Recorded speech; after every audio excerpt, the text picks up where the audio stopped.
আচ্ছা ভাইয়ারা, আপনারা আপনাদের একটু পরিচয় যদি দিতেন। আচ্ছা, আমার পরিচয় হচ্ছে, আমার নাম নোমান বিরাজদার। আমি ড্যাফোডিল ইউনিভার্সিটিতে পড়াশোনা করতেছি, বর্তমানে 3rd সেমিস্টার আছে, department of innovation and entrepreneurship.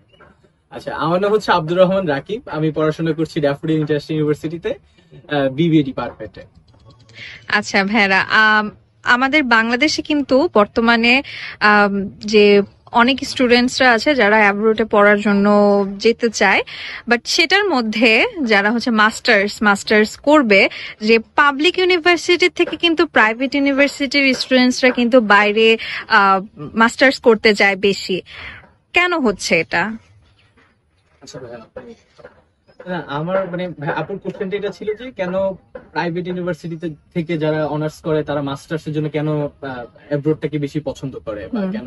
আমার কাছে আসলে এখানে বিদেশে পড়াশোনায় আমাদের দেশের একটা কালচার হচ্ছে এরকম যে একটা বিলাসিতার মতো। আচ্ছা, তার কাছে অনেক টাকা আছে, সো সে হয়তোবা দেশের বাইরে পড়তে যেতে চাচ্ছে। এটা ওয়ান কাইন্ড অফ ভুল ধারণা। আমার কাছে মনে হয় প্রাইভেট পাবলিক সবাই চাইলে অ্যাপ্লাই করতে পারে, কিন্তু কেন প্রাইভেটরাই বেশি করতেছে?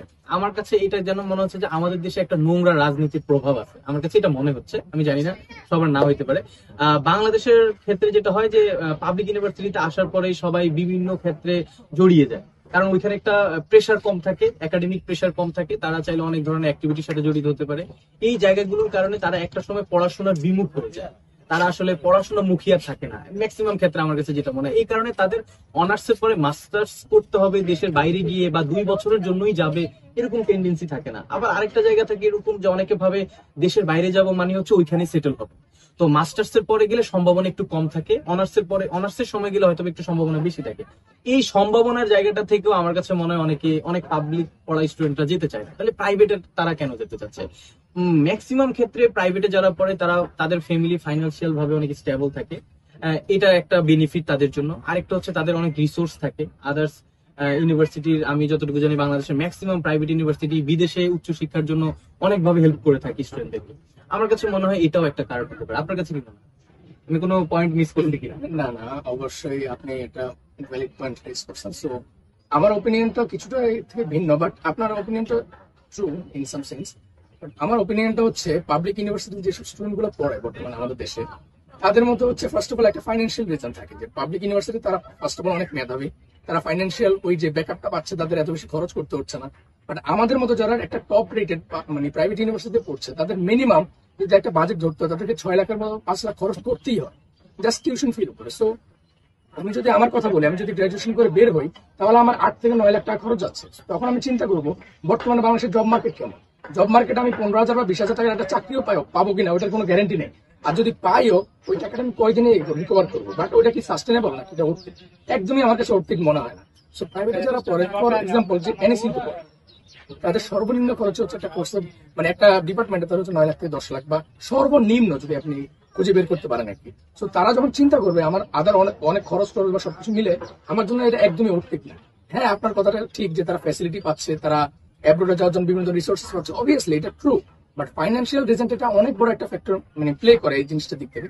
আমি যেমন আমার ডিপার্টমেন্টে কেন ভর্তি হয়েছিলাম, ডিপার্টমেন্ট অফ ইনোভেশন এন্ড এন্টারপ্রেনারশিপে, ইটস বিকজ যে আমার এই ডিপার্টমেন্ট আমাকে বাইরে আমার এন্টারপ্রেনারশিপের ক্যারিয়ারটা পার্সু করার একটা সুযোগ দিচ্ছিল মাস্টার্স এর ক্ষেত্রে, যেটা আপনি কোশ্চেন করেছিলেন। যে মাস্টার্স এই ডিপার্টমেন্টটা কিন্তু বাংলাদেশে আর কোথাও নাই ড্যাফোডিল ব্যতীত। এই জন্য আমার এই ভার্সিটিটা চুজ করা, যে আমি এখানে পড়লে আমি ডিপার্টমেন্টে পড়তে পারবো, আর আমি মাস্টার্সের জন্য এই ডিপার্টমেন্টটা বাইরে পার্সিউ করতে পারবো। আর আমার যে খরচটার ব্যাপারটা, যে আমি এখন যা পড়তেছি ওই খরচটা আমি বাংলাদেশে যদি আমি জব করি, সেটা আমার জন্য অর্থিত হবে না। আমি যদি বাইরে অ্যাব্রোডে মাস্টার্স করতে যাই, পার্সোনালি আমি জার্মানি চুজ করেছিলাম। সো আমার জন্য সেটা বেটার হবে, কারণ জার্মানিতে স্টুডেন্টদের খরচ কম, ফ্রি ধরা যায়, টিউশন ফিটা ফ্রি ধরা যায়। তো এটা হচ্ছে আমার পাশে। আর আমার না না অ্যাড করার বিষয় হচ্ছে এখানে আরেকটা বিষয় কাজ করে, সেটা স্কলারশিপের একটা বিষয় কাজ করে। যে প্রাইভেটের অনেকেই ভাবে যে আমি দেশের বাইরে, মানে প্রাইমারি অবস্থায় যখন এটা ভাবে যে আমি দেশের বাইরে পড়াশোনা করব, তখন হচ্ছে তারা স্কলারশিপটাকে বেশি প্রায়োরিটি দেয়। আমরা যতটুকু জানি, বর্তমানে আমাদের যিনি প্রধান উপদেষ্টা ডক্টর মোহাম্মদ ইউনূস, তিনিও আমেরিকাতে একটা স্কলারশিপ নিয়ে পড়াশোনা করতে গেছিলেন। তো আমাদের দেশের ম্যাক্সিমাম স্টুডেন্টরাই হচ্ছে স্কলারশিপ এখন পাচ্ছে, অনেক স্কলারশিপের জন্যই তারা অ্যাভেলেবেল এবং অ্যাপ্লাই করতেছে। তো এই ক্ষেত্রে প্রাইভেট ইউনিভার্সিটির অনেক হেল্প করে, যেটা পাবলিক ইউনিভার্সিটি করে কিনা আমি যতটুকু সম্ভব জানি না। তো আমার কাছে মানে স্কলারশিপের বিষয়টাও এখানে কাজ করে। সেটা আমরা আমাদের অডিয়েন্স ছেড়ে দিতে পারি, তারা তাদের অপিনিয়নটা কমেন্টে জানাতে পারেন। সো